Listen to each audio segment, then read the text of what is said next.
Hello, what is going on, everyone? Gels from Fitment Industries FI Garage, and we're here with yet another episode of What Wheels Fit, where we're gonna go over a lot of numbers and things like that, and for all the sake of finding the right wheels and fitment for you. And on today's episode, we're gonna be going over the infamous Mark IV Volkswagen Jetta. Before we dive right into it, don't forget to subscribe, wheels, tires, and suspension, fitmentindustries.com, all that sort of good stuff. And also, if you're watching this and it is still September, that means that there's probably a few days left of September, which means there's a few days left to enter the BBS wheel giveaway. So this shirt right here, if you pick this one up, you know, with the BMW and all that kind of fun stuff, pick up that shirt, you get automatically entered in to win a free set of BBS wheels.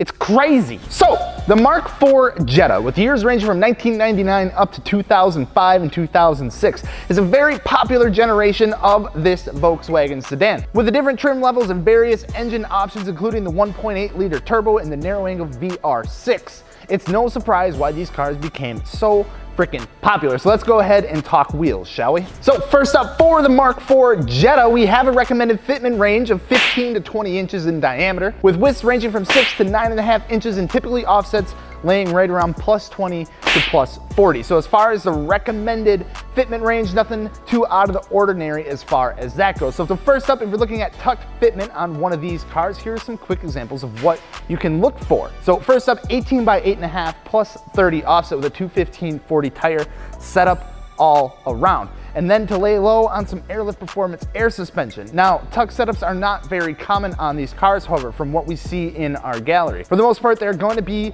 a fender to lip fitment, or at least a very flush fitment. So if you're looking to do a tucked fitment with one of these cars, you're going to want to run a bit smaller of a tire with a wheel ranging right around 17 to 18 inches in diameter and a width right between 8 and 9.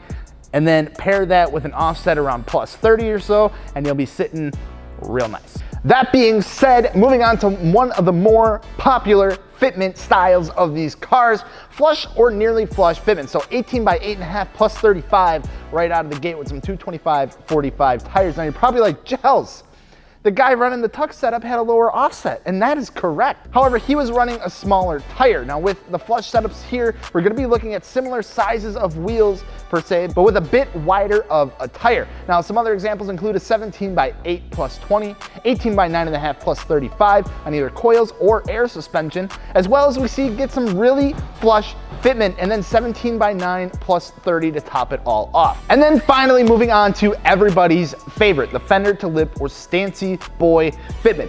Now, typical with this type of fitment, and yes, even on front wheel drive cars, we do tend to start seeing some staggered setups. Now, just for the sake of getting everything perfectly dialed in is why they go towards a staggered setup on a front wheel drive car. So some examples of that include an 18 by 9 plus 25 in the front with an 18 by 9.5 plus 35 in the rear. And of course, on some Airlift Performance air suspension.